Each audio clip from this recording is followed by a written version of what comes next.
Praise the Lord. கர்த்தருக்கு ஸ்தோத்திரம். இன்றைய வசனம்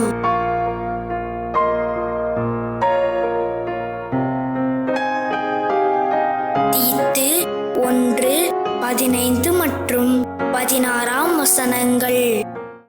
சுத்தமுள்ளவர்களுக்கு சகலமும் சுத்தமாயிருக்கும், அசுத்தம் உள்ளவர்களுக்கும் அவிசுவாசம் உள்ளவர்களுக்கும் ஒன்றும் சுத்தமாயிராது. அவர்களுடைய புத்தியும் மனசாட்சியும் அசுத்தமாயிருக்கும்.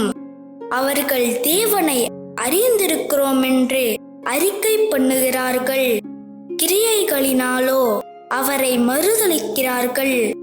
அவர்கள் அருவருக்கப்படத்தக்கவர்களும் கீழ்ப்படியாதவர்களும் எந்த நற்கிரியையும் செய்ய ஆகாதவர்களுமாயிருக்கிறார்கள்.